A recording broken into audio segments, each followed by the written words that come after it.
Hello everyone.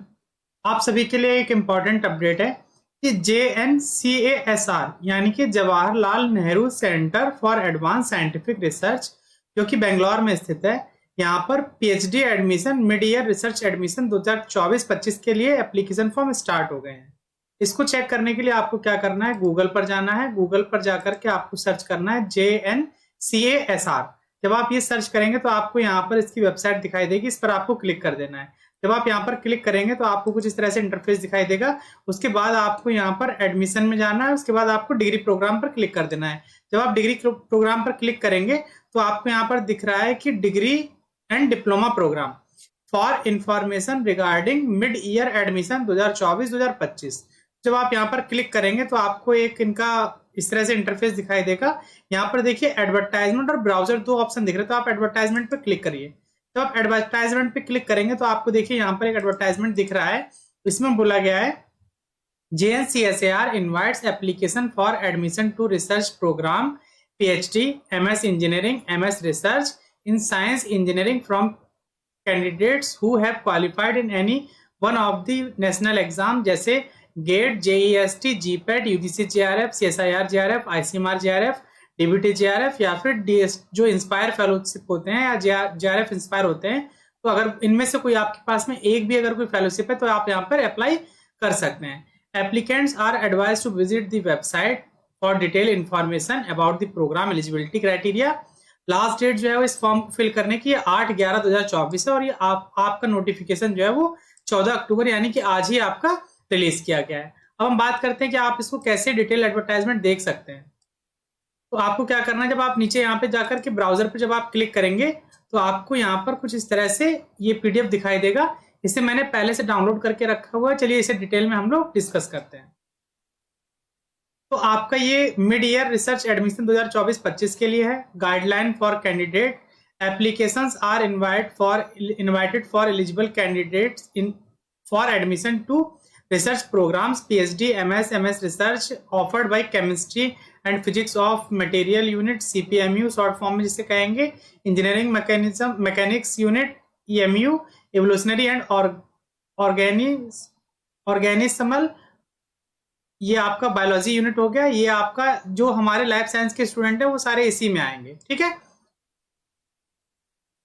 And new chemistry unit यानी कि NCU की बात हो गई यहाँ पर। आपका applicant possessing the educational qualification including those in the final semester year of their qualifying examination but expect to complete all requirement for award of the degree like examination, project dissertation, viva voce etc by 31/12/2024 and can furnish necessary certification on or before 1 जनवरी 2025 are also eligible।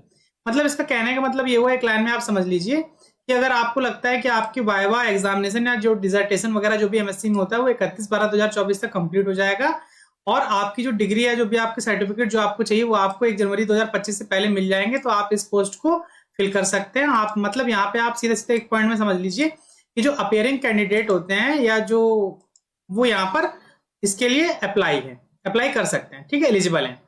Research program PhD, MS engineering, MS research eligibility की बात करते हैं तो candidate with an MSc और equivalent BE BTech BS 4 year का या equivalent और ME MTech और इक्विवेलेंट या MBBS MD as applicable to individual units as given in the table below are eligible to apply. Candidate with an MSc or equivalent ME MTech or equivalent should have at least 55% marks in aggregate or its equivalent on a point scale wherever the grading system is followed। तो आप यहाँ पर apply कर सकते हैं, आपकी 55% marks होने चाहिए। Candidate seeking admission after a 4 year या 8 semester bachelor degree programme should have a minimum of 75% marks in aggregate और equivalent grade on a point scale. जो आपका स्कोर होता है उस पर आपके इतने होने चाहिए। तो candidate should also have qualified यानी कि जो आप पर ऊपर एलिजिबिलिटी दी गई थी इसके साथ में आपका कोई एक नेशनल लेवल का एग्जाम आपने क्वालिफाई किया होना चाहिए, जैसे gate, JEST, GPAT, UGC, CSIR net JRF, ICMR JRF, DBT JRF, inspire JRF। अगर इनमें से कोई भी अगर एक भी आपके पास है तो आप यहाँ पे अप्लाई कर सकते हैं। The award certificate of such tests should have the valid period of seeking admission to research program age on 1 जनवरी 2025। अब एक कंडीशन और रखी गई है यहाँ पर कि ऐसा नहीं होना चाहिए कि जो आपका अवार्ड सर्टिफिकेट है वो 1 जनवरी से पहले पहले खत्म हो जाए, यानी कि उसकी वैलिडिटी आपकी 1 जनवरी तक होनी चाहिए, उसके बाद तक हो तो और बेहतर है। Qualifying in the national exam is describe for ME MTech equivalent degree holder. तो यहाँ पर ये मतलब यूनिट दे दिया गया किस यूनिट में आपको एडमिशन चाहिए, जैसे chemistry and physics and material unit का आपका हो गया, यहाँ पर उसकी एलिजिबिलिटी दी गई और यहाँ पे qualification in one of the following exam. तो यहाँ पर इस तरह से आप देखते हैं हम बायोलॉजिकल साइंस के बारे में। तो evolutionary and organismal biology unit, इसमें आपका मास्टर डिग्री इन साइंस और equivalent in life sciences any area of biological sciences, mathematics physics, bachelor degree in engineering technology 4 year bachelor of science और equivalent in biotechnology, biological engineering और any biology related area, MBBS, MD, MBBSc, master degree in engineering technology और equivalent in biotechnology, biochemical engineering और any biology related area. तो आप यहाँ पर apply कर सकते हैं। इसके लिए आपको चाहिए क्या, गेट, जीएसटी स्कोर कार्ड या फिर CSIR JRF, UGC JRF, DBT JRF, ICMR JRF, ICAR, AICE JRF, inspire. अगर इनमें से कोई भी है तो आप यहाँ पर अप्लाई करने के लिए एलिजिबल हैं।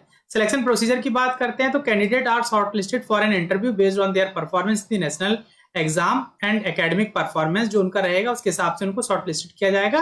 The selection is based on the performance in the interview. उसके बाद में जो आपका इंटरव्यू होगा उसके हिसाब से आपको सिलेक्ट किया जाएगा कि आपको पीएचडी में लेना है या नहीं लेना है। अप्लाई कैसे करना है, तो यहाँ पर आपको अप्लाई करने का लिंक पीछे दिया हुआ है, यहाँ पे आप देख पाएंगे। ये जैसे यहाँ पे अप्लाई टू अप्लाई का लिंक दिया हुआ है, इस पर आप जब क्लिक करेंगे तो आपको इस तरह से यहाँ पर कुछ दिखेगा। ईमेल आईडी, इसमें पासवर्ड और कैप्चा डाल करके आप लॉगिन करके अपना फॉर्म फिल कर सकते हैं। हम कुछ और पॉइंट्स देख लेते हैं। जैसे यहाँ पर आप देखिए कि ये हो गया कि आप कैसे अप्लाई करेंगे, हाउ टू अप्लाई। इसके अलावा यहाँ पर आपका एप्लीकेशन फीस जो है वो 750 रुपए है, जो आपका ऑनलाइन आपको पेमेंट करना होगा। इंपॉर्टेंट डेट्स हम पहले डिस्कस कर चुके हैं। लास्ट डेट है 8/11/2024 और फेलोशिप आप जो कोई भी आपके पास में तो आप उस हिसाब से यहाँ पे अप्लाई कर सकते हैं। 5% मार्क्स का आपको रिलैक्सेशन दिया जाएगा अगर आप SC, ST, OBC, non creamy layer, PWD या EWS कैटेगरी से बिलोंग करते हैं। Women candidate are strongly encourage to apply. तो ये अगर इन्फॉर्मेशन आपको अच्छी लगी हो तो आप इस वीडियो को लाइक करिए। अगर अभी तक आपने चैनल को सब्सक्राइब नहीं किया हुआ है तो चैनल को सब्सक्राइब कर लीजिए ताकि फ्यूचर में आने वाले वीडियोस के अपडेट्स आपको मिलते रहें। फॉर्म को फिल करने का लिंक जो वीडियो के डिस्क्रिप्शन में दे दूंगा, वहां जाकर के आप फॉर्म को आसानी से फिल कर सकते हैं। जल्दी हम मिलेंगे किसी नए अपडेट के साथ में, तब तक के लिए हमारे साथ जुड़े रहिए। धन्यवाद।